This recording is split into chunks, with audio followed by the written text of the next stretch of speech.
মার্কিন যুক্তরাষ্ট্রে যাওয়ার জন্য এবার সুখবর দিলেন president Donald Trump.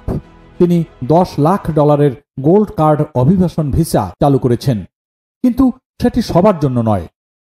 A visa কারা পাবেন তা নির্দিষ্ট করেও দিয়েছে মার্কিন সরকার।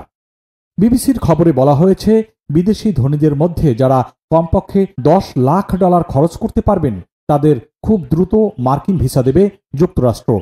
বুধবার সামাজিক যোগাযোগ মাধ্যমে ট্রাম্প বলেছেন, এই কার্ড সকল যোগ্য ও যাচাইকৃত ব্যক্তির জন্য নাগরিকত্বের সরাসরি পথ।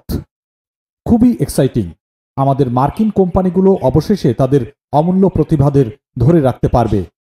এই প্রকল্পের অফিসিয়াল ওয়েবসাইট অনুযায়ী চলতি বছরের শুরুতে ট্রাম্পের ঘোষণা করা এই ট্রাম্প গোল্ড কার্ড হল এমন একটি মার্কিন ভিসা যা তাদেরকেই দেওয়া হয় যারা প্রমাণ করতে পারবে যে তারা যুক্তরাষ্ট্রকে যথেষ্ট সুযোগ সুবিধা দিতে সক্ষম।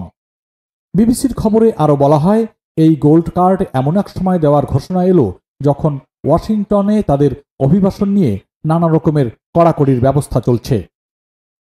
এই প্রকল্পের ওয়েবসাইটে আরও বলা হয়, গোল্ড কার্ড স্কিম উল্লেখযোগ্য সময় পর্যন্ত যুক্তরাষ্ট্রে বসবাসের প্রতিশ্রুতি দিয়েছে এবং এজন্য $1 মিলিয়ন ফি প্রয়োজন হবে, যা বস্তুত একটা প্রমাণ যে এই ব্যক্তি যুক্তরাষ্ট্রের জন্য যথেষ্ট কাজে আসবেন।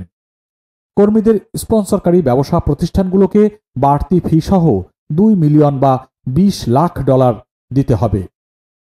ওয়েবসাইটে বলা হয়েছে, এই কার্ডের একটি প্লাটিনাম সংস্করণ রয়েছে যার আওতায় বিশেষ কর ছাড় দেওয়া হবে। খুব শিগগির $5 মিলিয়ন সেটি পাওয়াও যাবে।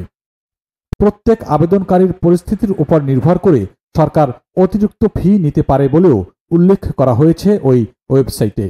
খবরে বলা হয়, এক ব্যক্তিকে তার আবেদনটি যাচাই বাছাই হওয়ার আগেই $15,000 প্রক্রিয়াকরণ ফি দিতে হবে, যা পুরোপুরি অফেরতযোগ্য। কয়েকজন ডেমোক্র্যাট বলেছেন, এই কার্ড ধনী ব্যক্তিদের অন্যায্যভাবে সুবিধা দেবে।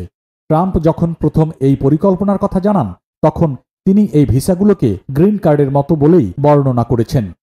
এই কার্ড বিভিন্ন আয়ের স্তরের অভিবাসীদের যুক্তরাষ্ট্রে স্থায়ীভাবে বসবাস এবং কাজ করার অনুমতি দিবে।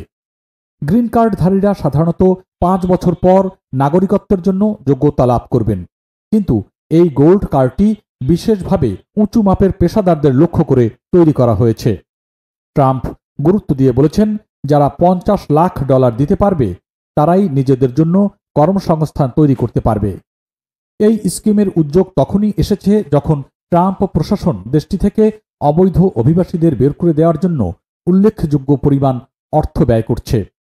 এ পর্যন্ত 19টি দেশের ব্যক্তিদের, যাদের বেশিরভাগ আফ্রিকা এবং মধ্যপ্রাচ্যের, তাদের অভিবাসনের আবেদনও স্থগিত করেছে যুক্তরাষ্ট্র।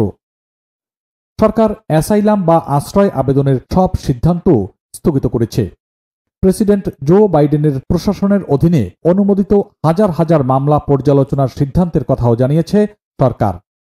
H-1B ভিসা প্রোগ্রামের আওতায় আবেদনকারী দক্ষ বিদেশি কর্মীদের জন্য $1 লাখ ফি নেওয়ার একটি আদেশেও সেপ্টেম্বরে স্বাক্ষর করেছেন প্রেসিডেন্ট ট্রাম্প।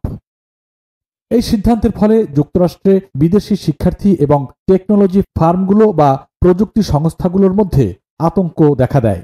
পরে হোয়াইট হাউস বিষয়টি স্পষ্ট করে বলেছে যে এই ফি কেবলমাত্র নতুন আবেদনকারীদের জন্য, যারা বর্তমানে বিদেশে আছেন তাদের জন্য প্রযোজ্য হবে।